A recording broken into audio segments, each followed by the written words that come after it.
El enviado de Estados Unidos a Venezuela dio los detalles. Añadió que incluía a los comandantes de alto rango, Chávez, que habían dejado de contestar el teléfono. Y esto llegó a producir un documento de 15 comandantes.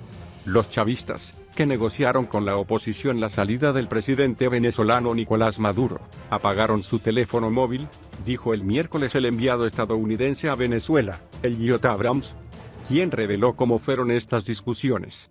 Descubrí que muchos de ellos habían apagado sus teléfonos celulares, dijo Abrams en una entrevista con la agencia de noticias EFE en Washington. El diplomático expresó su frustración ante las tres personalidades del chavismo, incluido el ministro de Defensa, Vladimir Padrino, quienes, según informes, negociaron con la oposición durante varios meses para darle la espalda a Maduro y apoyar al líder de la oposición, Juan Guaidó, presidente reconocido por 54 naciones. Hablaron, y cuando llegó el momento de la acción, no estaban dispuestos a hacerlo, dijo Abrams. Según los Estados Unidos, el presidente de la Corte Suprema de Justicia TSJ, Michael Moreno, así como el comandante de la Guardia Presidencial de Honor y la Dirección General de Contrainteligencia Militar de XIM, Iván Rafael Hernández, también participó en estas entrevistas. Dala.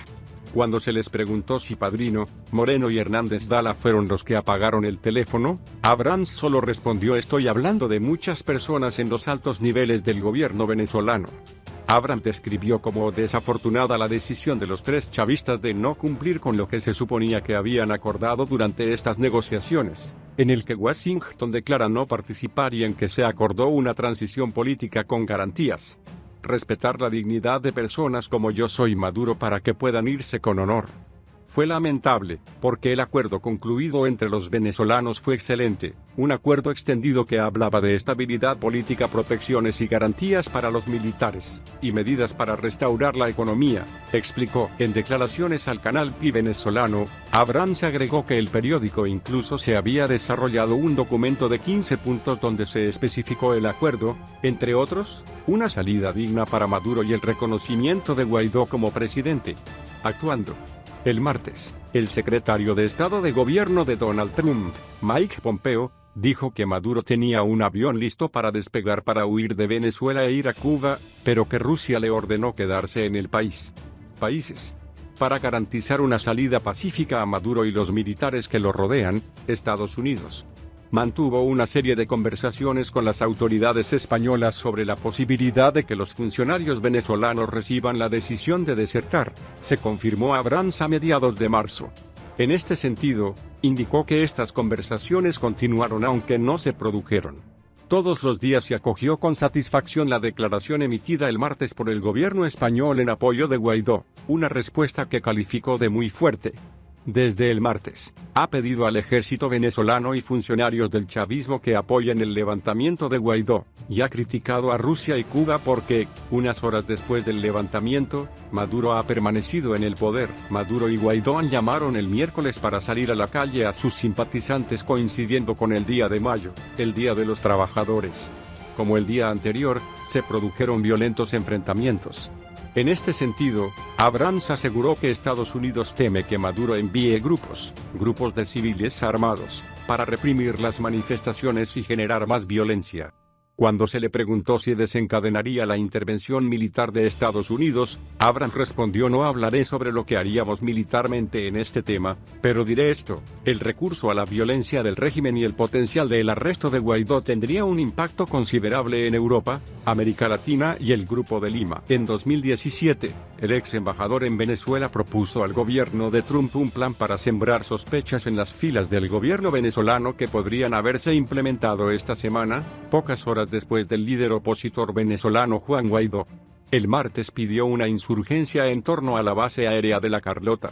Ya estaba claro que el intento había fracasado. El llamado de ayer para una movilización masiva contra el gobierno de Nicolás Maduro no logró provocar el giro esperado de los antichavistas.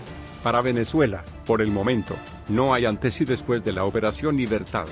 La explicación dada hasta ahora es que el golpe real, mejor planificado y con un apoyo más fuerte y más amplio, se planeó para el 2 de mayo.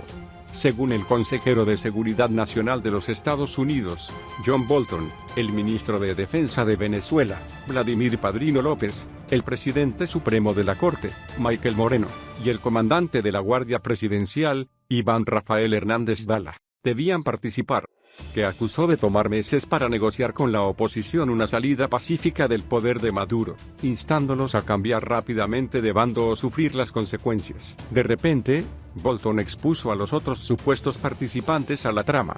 Washington no paga a los traidores. Apagaron sus teléfonos. La misma información fue proporcionada a El Confidencial por una fuente involucrada en la trama poco antes. Unas horas después, el senador estadounidense Marco Rubio tuiteó: Maduro dijo que estaba investigando al líder del levantamiento militar hoy, por lo que no tendrá que mirar muy lejos. En la mesa de conferencias mientras lo dice. Ayer, el enviado especial de los Estados Unidos para Venezuela, Elliot Abrams, habló de estas figuras con estas palabras: hablaron, y cuando llegó el momento de la acción, no estaban dispuestos a hacer, dijo en un comunicado. Entrevista con la agencia EFE, en la que aseguró que los conspiradores que negociaron la salida de Maduro han extinguido sus teléfonos móviles.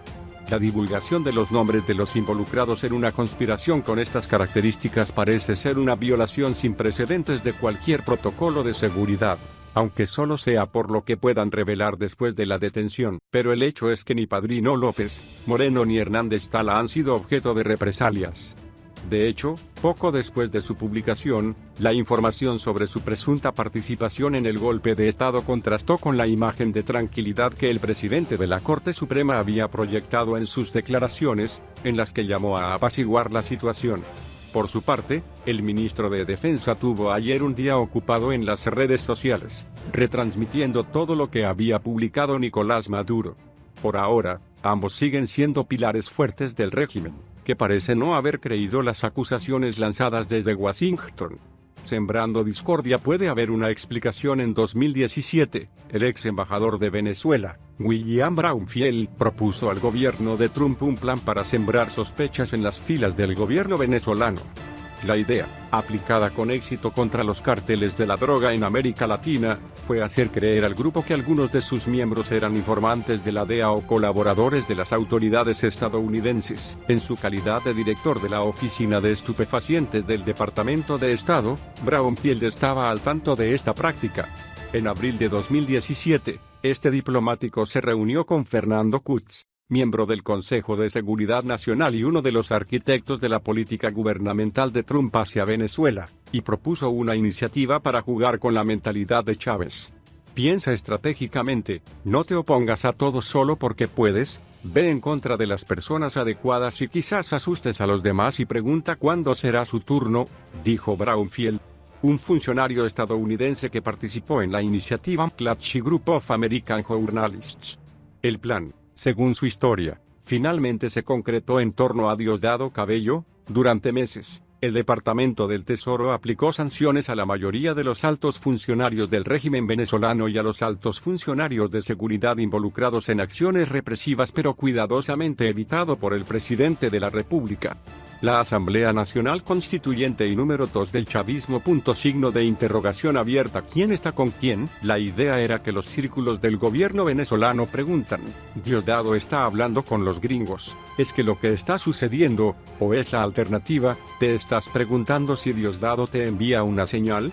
¿Está pasando?